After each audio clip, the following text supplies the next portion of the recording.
Good morning guys, welcome to another vlog episode.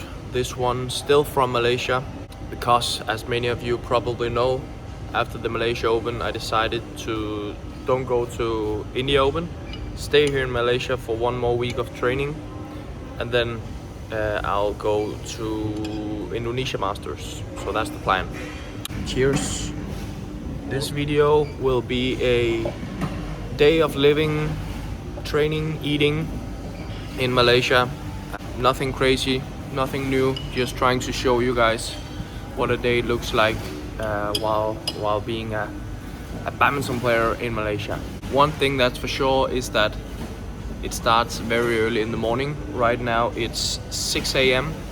I woke up half an hour ago and I had a small portion of oats with some fruit in the room.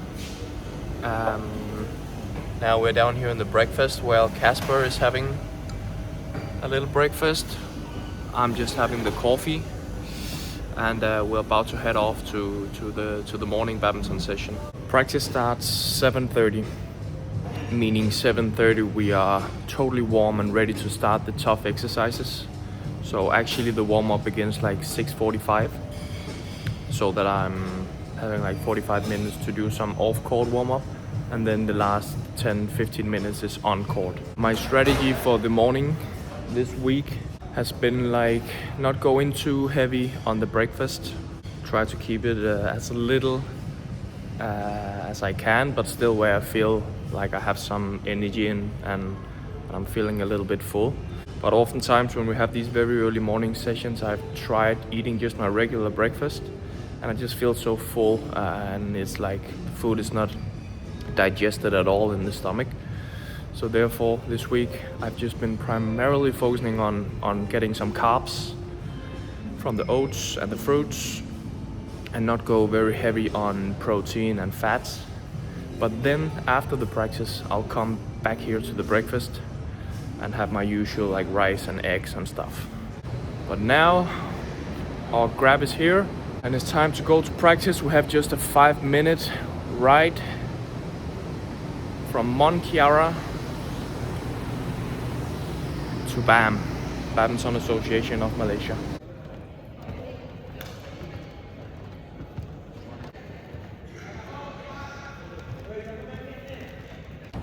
There we have my old friend, Iskandar, women's singles coach, right?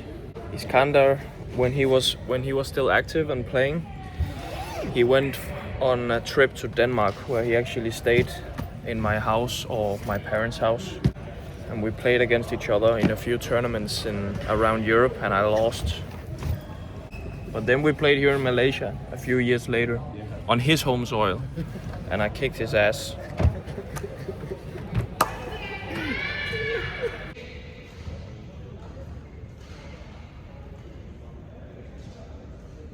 Time is 7:10. It's time to go on court and start the warm-up.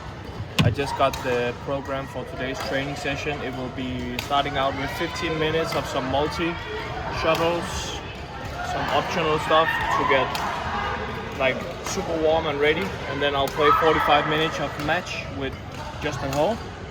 And then if we feel like doing more after that, we can do some 2v1, 1v1. So yeah, we'll see how the body feels after the match with Justin.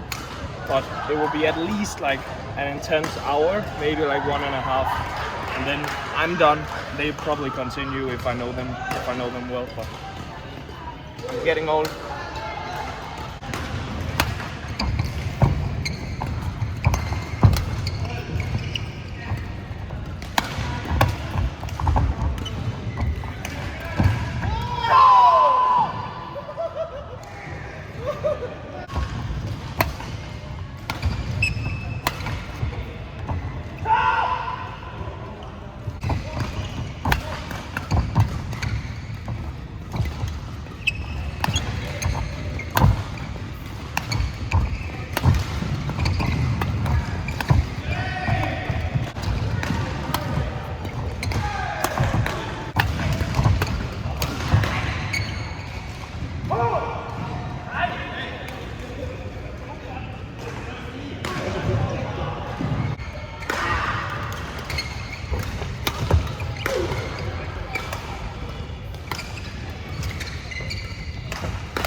So the time is now 10 minutes past 9.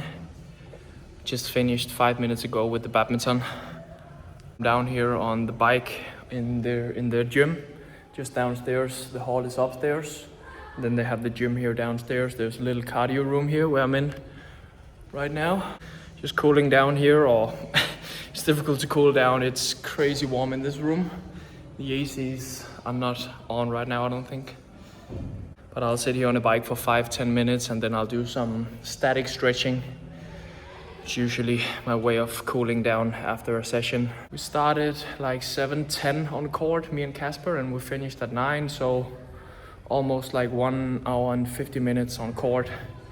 Played 2 good sets with Justin. A lot of good rallies, great intensity. Get fired up even though it's training matches. So, it's fun complaining about line calls and yeah, just being myself, You know how it is. I get crazy sometimes. So we are back from the training and now it's time for the real breakfast. 4 eggs, a little bit extra egg whites to make up for the lack of protein in the very early breakfast. And just a little salad on the side. Brought my own salt, my own pepper, and this seasoning thing. It's not soy sauce, I don't know exactly what it is, but it tastes amazing on the eggs.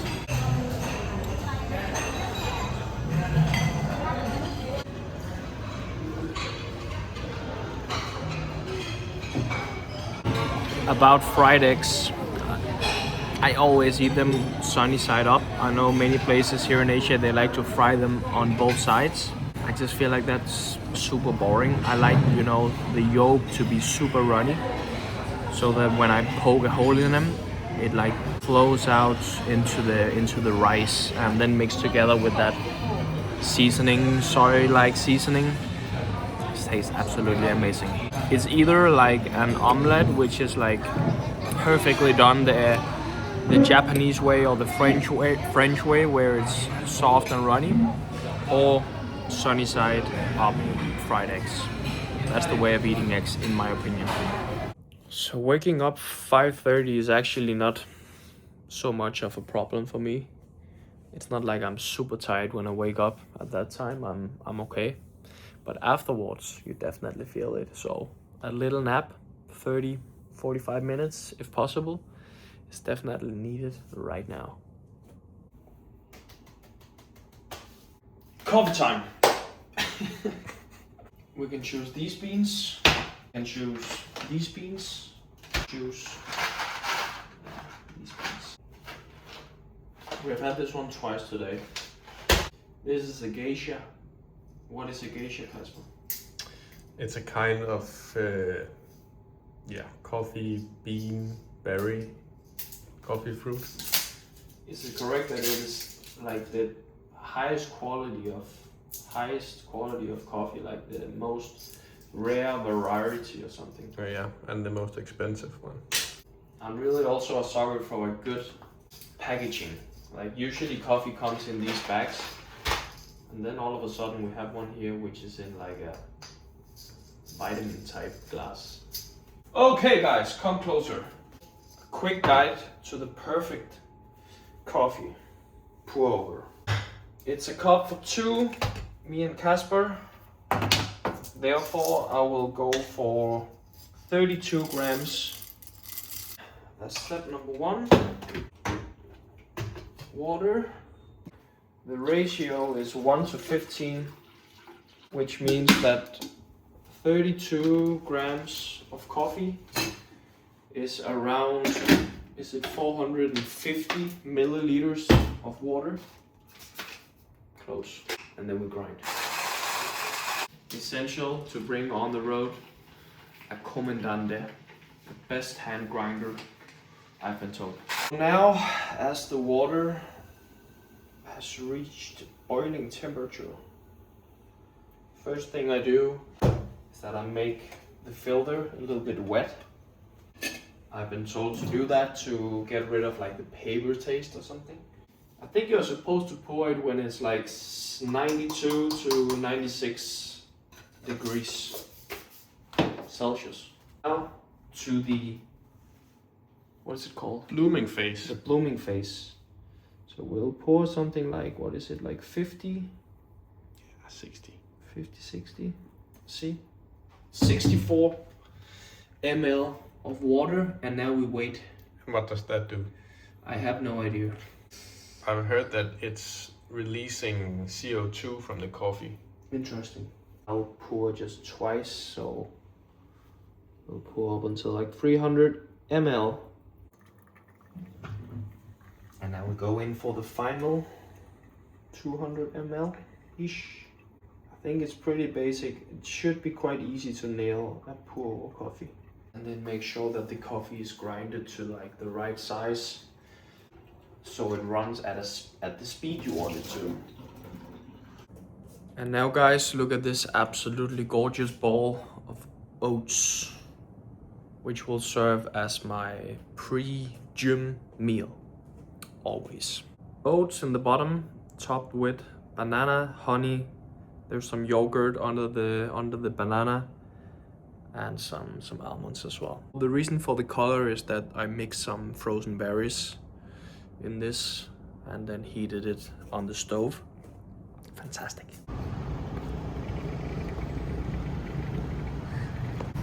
The time is now 3:30 and it's time to head to the gym and get the final workout in of this week. And then it's been a very successful, great training week. I've been what I would consider as pretty dialed in on everything. Just need to push through this last one.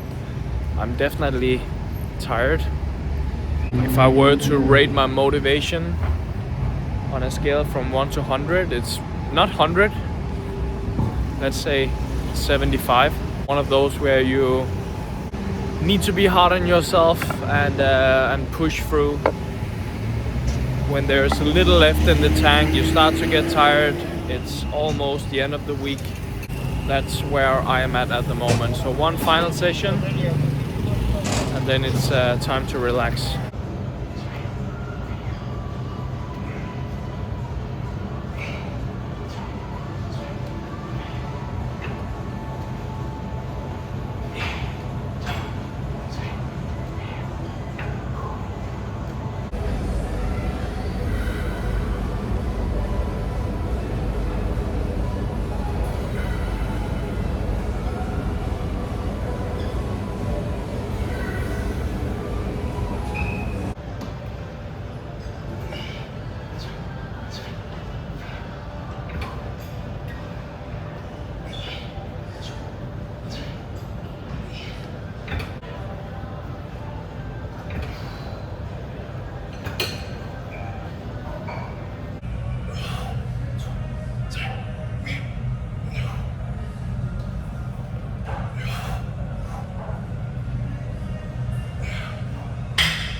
So I'm doing 10 exercises in total. So what I do is I do usually like one lower body and one upper body, and I switch between those two until I'm done with them, and then I move on to the next ones. So 6 exercises down, 4 more to go. Right here I'm doing pull-ups, and I'm adding a 3 kilogram medicine ball in between my legs just to make it exactly 3 kilos heavier.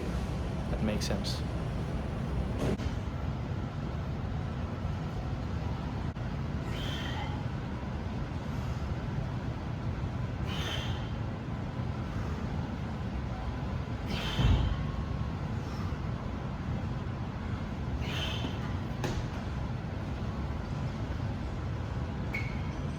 I remember doing pull-ups for the first time when I was like 12, 13 years old, and I couldn't even get up one single time. I was just hanging there and feeling like no way I get up there. And now for the exercise that might have like saved my groin and therefore also my career. I was struggling with groin injury in 2022, and since then I've become quite decent in this exercise called Copenhagen Doctor. I showed it before, but let me show it again.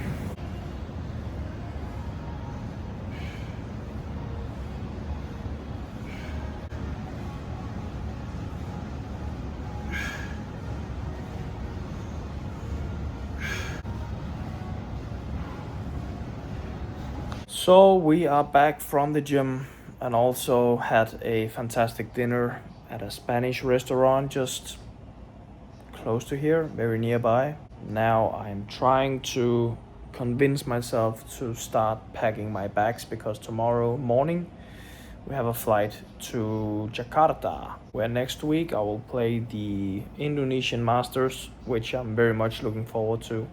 I had some great experience, as you all know, from Istora Senayan. I won the Indonesian Masters twice and also Indonesia Open, and they call me Istora boy, and I'm looking forward to that. But this, guys, was a classic day in the life. 2 sessions, badminton in the morning, some type of physical in the afternoon.